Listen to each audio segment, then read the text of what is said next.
Welcome to the world premiere of the new Porsche 911 GT3 RS. My name is Patrick Long. I've had the distinct honor of being part of the family for the last 2 decades, both on the racetrack and on the street. And every single time I've jumped into a 911 GT3 RS, I've left with a smile on my face and some pretty warm tires. I'm not going to introduce this car by myself. I have a great guest with me, Andy Preuninger, Hi. Father of the GT3. Nice to see you. Good to see you, Pat. So as soon as I walk in, there it is, the 996 GT3 RS. Yes. Car that we both started this company's tenure with. An amazing, amazing car. So close to the car that I drove on the racetrack. But then it got interesting. Yeah, well, the first 996 RS was a homologation special to homologate parts that we needed in the race cars that you were driving back then. In this case, it was steering knuckles and some suspension parts, and we built a whole new model around it and continued that way with the 997 GT3 RS, which got the wide body of the turbo, which was very distinctively looking, and even more aero, even more lightweight trickery. So it started the model range RS, if you put it like that. And on the next step was the second generation RS, which got a new engine, 3.8 liters of displacement instead of 3.6, more power, more aero, wider track front and back, and even more lightweight, like the carbon fiber stuff. So it was a pretty nice evolution. When I first jumped into the 991 RS, I thought to myself, how do they do it? How do they give you a product that you can absolutely punish on the racetrack lap after lap after lap?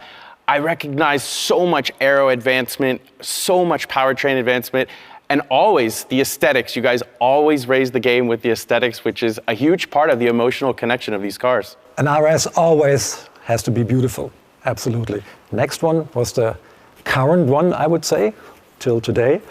The second gen featuring Weissach package, featuring even more lightweight stuff and an engine that was totally revised with 520 horsepower. So it begs the question, which one of these is your favorite?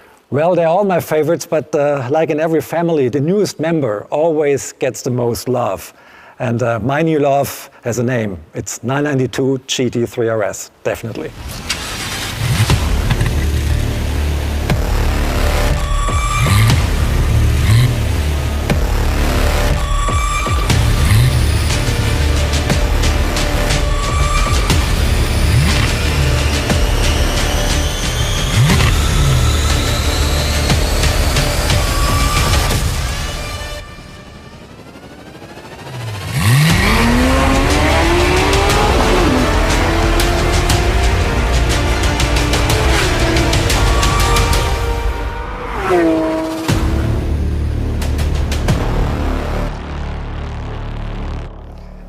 Doesn't this car look sharp? I think it's more radical, even more radical than a race car. Maybe more radical than a race car you've been driving. It's insane. There's more aero detail here than I think I've ever seen in any street car. That's right. I mean, all the exits, all the air vents, all the flaps are there for a reason. There's nothing fake, there's nothing exaggerated. I can't remember any project where we spent more days and nights, countless hours in the wind tunnel. The new GT3 RS takes road car aerodynamics into a completely new sphere. We've never put so much effort in the development of a GT sports car. With over 1,500 simulations and more than 250 hours in the wind tunnel, we've been able to achieve a new level of performance. We doubled the downforce compared to its predecessor, and in comparison to the GT3, it has even been tripled. This radical change in downforce is due to a new packaging of the front of the car. The 3-radiator layout is now a mono-radiator concept like we use in our uncompromising race car, like the GT3R. The first time in our road car history, we have a proper high-performance front wing that is also fully active and infinitely adjustable. We can rotate the front flap by over 80 degrees, and this in just 0.3 of a second. By rotating the flap in high downforce position, we achieve the maximum downforce configuration, and the load on the front is raised to a maximum. We needed to increase the venting of the wheelhouse. The traditional outlet on top of the fender with the louvers was not enough anymore. A new passage for the air behind the front wheels was designed in order to increase the venting. Even the door design was affected by it. Not only does the new GT3 RS has turning vanes on the underfloor, they can also be found on the roof of the car. When the hot air exits the front radiator, it would just flow over the top of the roof and the engine air is affected by it. So we have a new hood outlet that pushes the air to the sides, and the roof fins continue this work and keep the hot air on the outward direction. The rear wing is of course huge. It is made of a fixed main and the movable second element, the flap. Together with the active system in the front, we can reduce the drag by nearly 30%. When you press the DRS button, the DRS drag reduction system, the car turns the flaps into a low downforce position and you achieve the lowest drag of the car. The new GT3 RS is really a whole new milestone in road car aerodynamics. The combination of these two new aero systems, as front and rear, gives you the perfect aero balance and perfect aero setup for every condition on the racetrack. Unbelievable. In many ways, it suggests this car would be on par with an FIA GT3 race car. Yeah, I think from the downforce values it is. It produces 860 kilos at 285 kilometers per hour, which is a speed that you reach on a Döttinger Straight, for example, on Nürburgring. And just look at the father of all wings. It's towering so high above the car, it's even a little bit higher than the roofline of the car. I'm convinced this has to be the most extreme street-legal GT car ever. Absolutely. That was what we were aiming at when we began with the project.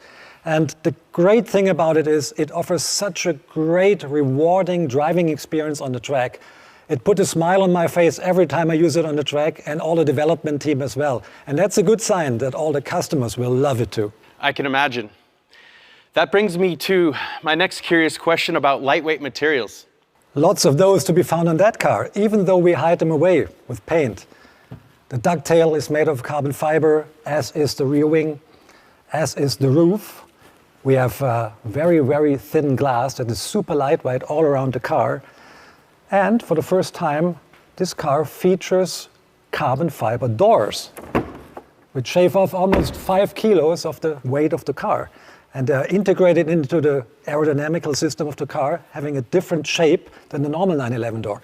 And we have conventional door handles. Let's go to the front. Front fenders, carbon fiber, front lid, carbon fiber, and lots of bits on the suspension as well are carbon fiber or super lightweight materials. If you look at the interior, lightweight carpentry, extensive use of microfiber cloth. So we're looking at every component of the car, and there's lots of bits on the car. I mean, it's our passion to make these cars as lightweight as possible. And the heart and soul of these cars. Let's talk a little bit about the engine. It's a 4-liter flat six, 9,000 RPM. We upped the power by 15 horsepower over the GT3, so it has 525 horsepower by using hotter cams with longer duration, so the car makes more power at high RPM operation, has different cylinder heads for more lubrication in super high G situations, which that car really produces. We changed the cooling system a little bit. I get excited when you talk about cam tweaking, more cooling. GT3 RS and PDK, they go together. Absolutely. RS means range sport, means using the car on the track, trying to get the best performance out of the car on the clock as well. So you need a 7-speed PDK. It shifts faster, it is quicker, and it is easier to operate, to get the best lap times out of the car, and it's the perfect fit for that kind of car and for that engine. I spent a lot of seasons racing with Jörg Bergmeister, and sharing a car with him, it was very apparent he's a bit of a suspension guru. I assume he's quite the same and pushes your team pretty hard. He's a perfectionist, absolutely. He's never happy with the suspension, and he really drove our suspension energies to their limit. But it was a good thing for the car.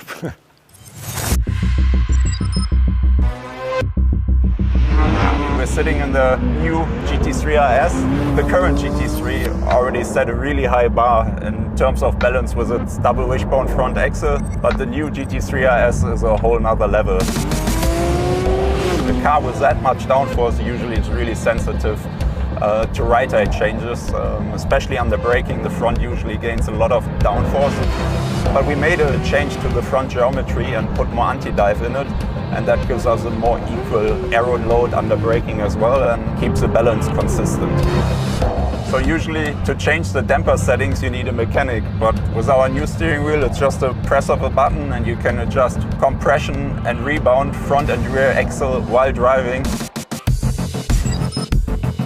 And it's a really big tool for a driver. You can adjust the car perfectly to any racetrack or tire conditions. So for instance, on a really bumpy track, you can go a little softer on the overall damping. Or if you're on a really smooth track or have plenty of grip from brand new tires, for instance, you can go a little stiffer overall. So basically it's a race car driver's dream come true. Also on the steering wheel, one of my favorite features is an adjustable differential.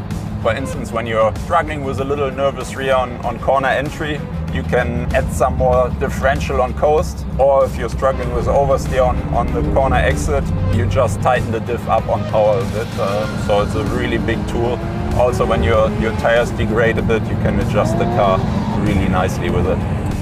Yeah, so far you could either turn the traction control on or off, but now it's really cool. Just like in the race car, we have a fully adjustable traction control with 7 positions, and you can still switch it off, just to your liking.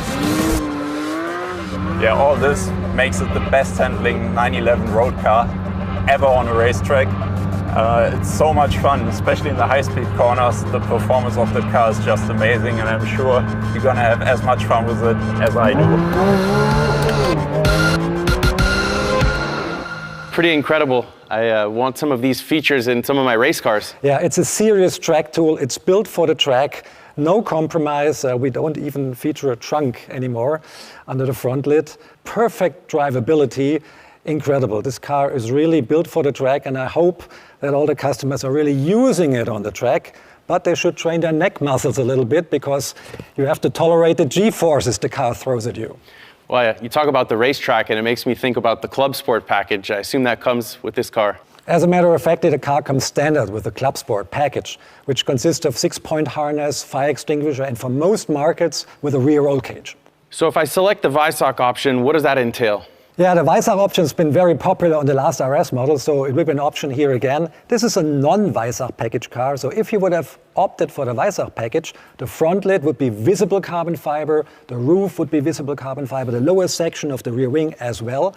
And we have bits in the interior as well, like the door handles will be carbon fiber, and even the suspension, the stabilizer bars front and rear, the transversal strut. Alone on the suspension, we shave off 5 kilos with the Weissach package. And another innovation, the rear roll cage for most markets will be in carbon fiber as well. Unreal. There is such a presence live with this car. I cannot wait to see the public's reaction. Me too, me too. And it'll be on display on your home turf in California, on the Monterey Car Show. And my plane's leaving this afternoon, so why don't you come with me? I'm heading that way. I'll catch a ride. Let's go.